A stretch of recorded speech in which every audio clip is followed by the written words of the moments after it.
ಇವತ್ತು ಸನ್ಮಾನ್ಯ ಮೋದಿಯವರು ಈ ಕಾರ್ಯವನ್ನು ಮಾಡಲಿಕ್ಕೋಸ್ಕರ ಕಳೆದ 10 ವರ್ಷಗಳಿಂದ ನಿರಂತರವಾಗಿ ಪ್ರಯತ್ನವನ್ನು ಮಾಡ್ತಾ ಇದ್ದಾರೆ. ನಾವು ಕೇಳ್ತೀವಿ, ದಿನದ 24 ಗಂಟೆಗಳಲ್ಲಿ 18 ಗಂಟೆಗಳ ಕಾಲ ನಿರಂತರವಾಗಿ ನನ್ನ ದೇಶ, ಈ ದೇಶ ಬದುಕಬೇಕು, ದೇಶದ ಸಂಸ್ಕೃತಿ ಉಳಿಯಬೇಕು, ದೇಶದ ಪರಂಪರೆ ಉಳಿಯಬೇಕು ಅಂತೇಳಿ ಮಾಡಿದಂತ ಕಾರ್ಯ ಒಂದಲ್ಲ ಎರಡಲ್ಲ ನೂರಾರು. 2014ರ ಹಿಂದೆ ಭಾರತದ ಬಗ್ಗೆ ಭಾರತವನ್ನು ಯಾರೂ ನೋಡ್ತಾನೆ ಇರಲಿಲ್ಲ.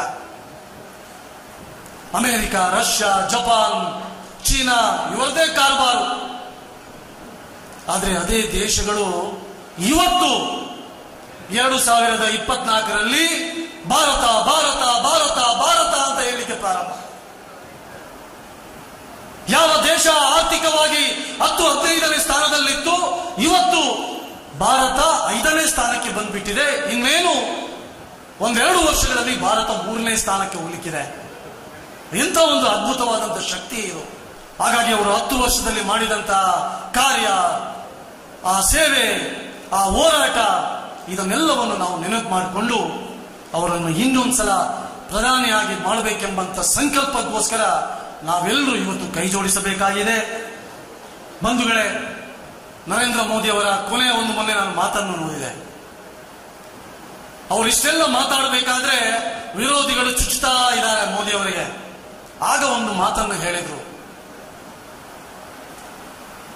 ಇಷ್ಟು 10 ವರ್ಷದಲ್ಲಿ ಆಗಿದ್ದು ಅದೊಂದು ಟ್ರೈಲರ್ ಮಾತ್ರ, ಪಿಕ್ಚರ್ ಅಭಿ ಬಾಕಿ ಹೇ ಎಂಬಂತ ಸಂದೇಶವನ್ನು ಇಡೀ ವಿರೋಧಿಗಳಿಗೆ ಕೊಟ್ಟಿದ್ದಾರೆ. ಅದಕ್ಕೋಸ್ಕರ ಬಂಧುಗಳೇ, 10 ವರ್ಷ ಕಾದಿದ್ದೀವಿ. ಭಾರತ ಜಗದ್ಗುರು ಆಗ್ಲಿಕ್ಕೆ ಹೋಗಿದೆ. 2047ಕ್ಕೆ ಅವರು ಕನಸನ್ನು ಕಂಡಿದ್ದಾರೆ, ಭಾರತವನ್ನು ಜಗದ್ಗುರು ಮಾಡಬೇಕು ಅಂತೇಳಿ.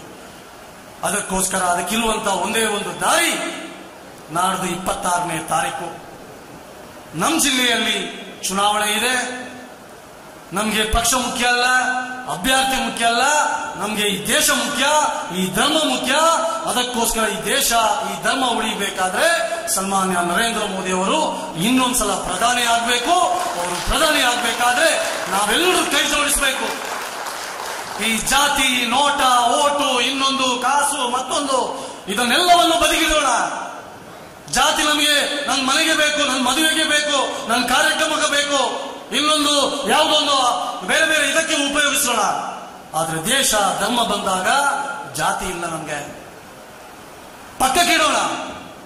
ಅದಕ್ಕೋಸ್ಕರ ಅದನ್ನೆಲ್ಲವನ್ನು ಮರೆತು ನಾವೆಲ್ಲರೂ ಒಂದೇ ಎಂಬಂತ ಭಾವನೆ ನಮ್ಮೆಲ್ಲರ ಜೊತೆ ಬರಬೇಕು ಎಂಬ ದೃಷ್ಟಿಯಿಂದ ನಾವು ನಾಡಿನ ಚುನಾವಣೆಯಲ್ಲಿ ಮೋದಿಯವರನ್ನು ಗೆಲ್ಲಿಸಬೇಕಾಗಿದೆ.